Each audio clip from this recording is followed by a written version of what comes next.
We look at the remaining fixtures for both Arsenal and Manchester City. They meet in the Carabao Cup final. They're both still involved in the Champions League. And look at this kind of run of fixtures that they have between now and the end of the season.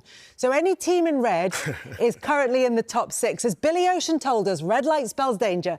Any team in yellow is up to the relegation places, and then the teams in green are the ones in the relegation places. So once Arsenal play Chelsea tomorrow, the only team they play left in the top six is Manchester City, at the time being, at least. Does that make a difference, do you think, in the run-in? No, I sort of agree with Pep in what he said, one game at a time. And I know it's cliche, but because you just never know in these fixtures. You would look at them two fixtures, Forest, and no disrespect to West Ham. Man City should get over the line in them. But Chelsea, the way they're playing, they're not closing out games like they should be, but the very, very good team. Arsenal, I've said it from day one. This is the defining week, this here. And if you look at Arsenal's side as well, because they've not done it, and I've been there, getting to the Champions League, and you're always looking over your shoulder, can you do it? And if they don't do it this season, they might do it next season.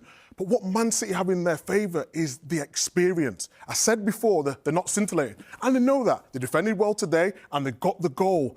But there's something to say about the experience, especially when it becomes a psychological battle. So Man City today could go home. That game on April the 18th, there's midweek Champions League fixtures. Yes. Just in the week before that. Well, that could take a lot out of both teams as well. Man City obviously got Real Madrid, which is not going to be easy. But they both have got very good squads. Everyone talks about Arsenal squad, but Man City squad's really good as well. The players that are on the bench today. It's just fascinating. We've got a proper title race this year.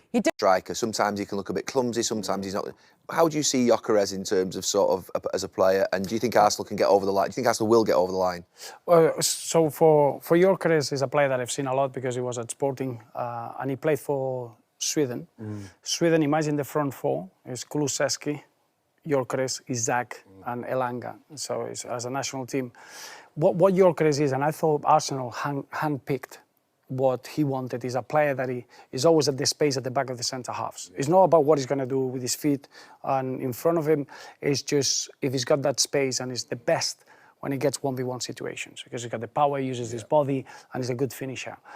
I always felt that, and probably 20 years ago when you were playing, you knew that the teams that they were competing to win the league, the foreigners were coming to a second, like a bottom 10 team, and then after 2 years they would come to Arsenal, to United, because you got a period where you need to almost find the physicality, adjust to what the league is. And I find Šeško, Gyökeres, they are in that period. Yes. Gyökeres, on top of it, is an incredible psychological task. When he's been already in this country at Reading, I never got the opportunity to get into a Premier League club. He had to go to Coventry. So as a human being now, he's gone to Portugal, comes back.